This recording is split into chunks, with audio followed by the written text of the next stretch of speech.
Welcome to This Explainer. Today, we're diving into what has to be one of history's most fascinating, multi-generational long cons.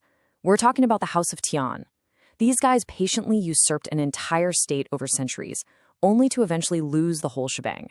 It's an epic saga of patience, political genius, absolute ruthlessness, and, as you'll see, some seriously blinding hubris. Let's get right into it. To understand this sweeping saga, we'll map out their epic journey across 6 chapters. A prophecy of power, the ultimate long game, usurping the crown, the golden age, hubris and collapse, and finally, swallowed by kin. So, Chapter 1, A Prophecy of Power, Destined to Rule. We have to start with a political refugee named Tian. This guy fled his homeland right in the middle of some incredibly bloody family strife, eventually seeking asylum in the powerful state of Qi. But here's the crazy part. He arrived carrying this really intimidating shadow of destiny. An ancient prophecy made by a Zhou astrologer predicted that Tian's descendants, who later adopted the surname Tian, wouldn't just thrive.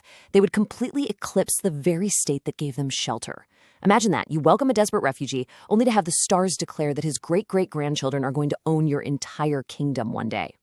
Now, to really grasp the sheer scale of their ambition, you have to realize this wasn't some sudden, violent overnight coup.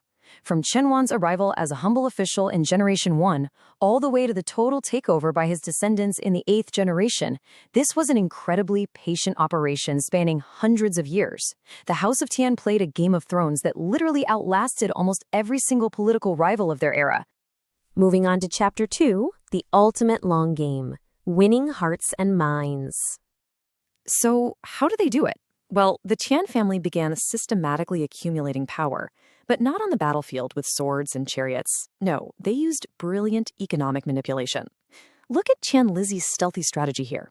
When times were tough, the Tian family would lend grain to the common people using a deliberately large measuring cup. But when it was time for the people to repay the loan, the Tians would accept repayment using a much smaller measuring cup. They were actively, intentionally taking a financial loss just to quietly buy the overwhelming love and loyalty of the Qi people. And the craziest part, the reigning dukes did absolutely nothing to stop it. This kind of populist subversion was just incredibly effective. The common people genuinely felt the Tians cared for them way more than their actual rulers did. I mean, it was so glaringly obvious that foreign diplomats, like the official Shu Kuangyan, were privately whispering to Qi's own ministers that the reigning dukes were totally losing their grip on the state. It was already obvious to everyone that the government would eventually fall into the hands of the House of Tian.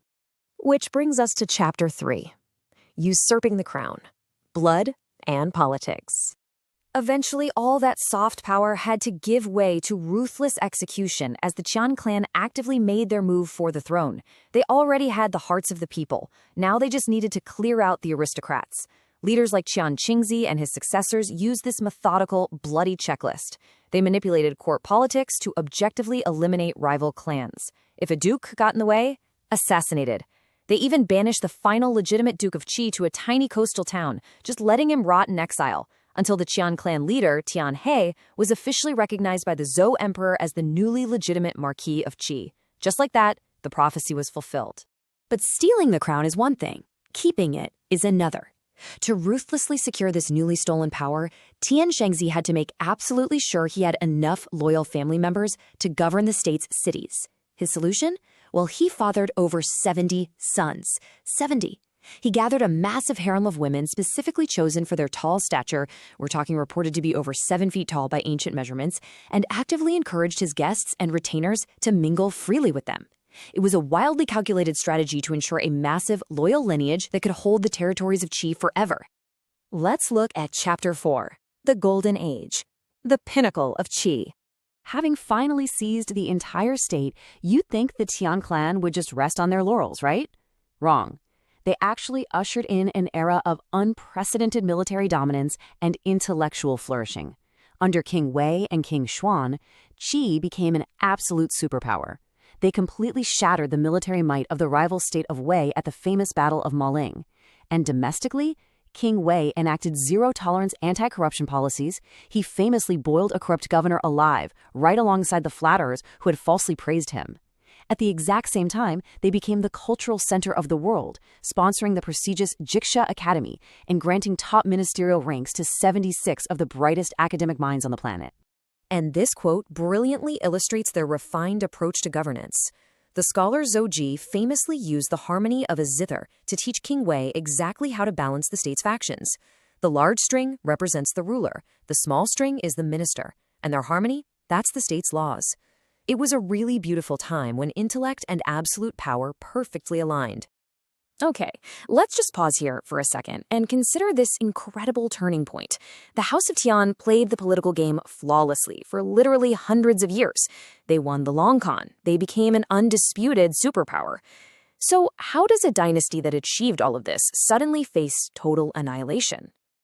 That brings us to Chapter 5, Hubris and Collapse, the Fall of King Menon.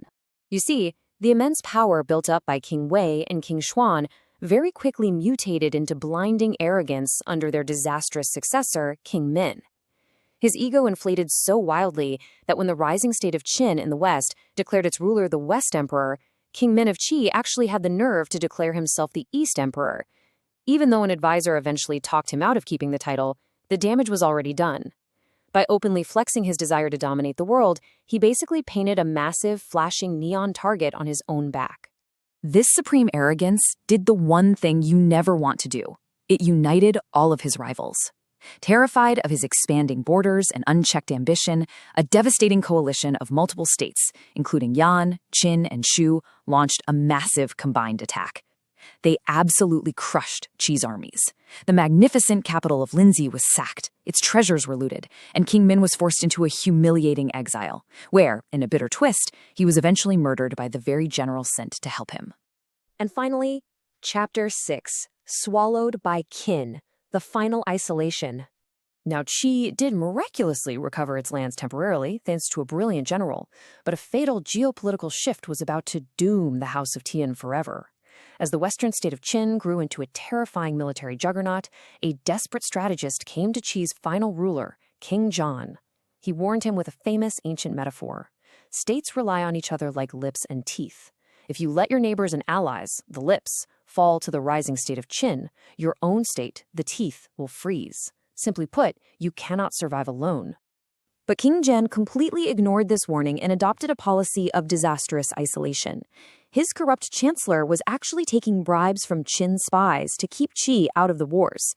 Because of this, Qi stood by, twiddling their thumbs, while Qin systematically devoured the other 5 states one by one, step by agonizing step, over several decades.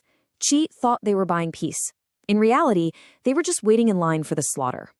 And finally, the day came. With all the other states wiped out, Qin marched right to Qi's doorstep. Completely isolated, without a single ally left in the world, and with its military completely neglected, King Jian ultimately surrendered his wealthy, massive state to the first emperor of Qin without fighting a single battle.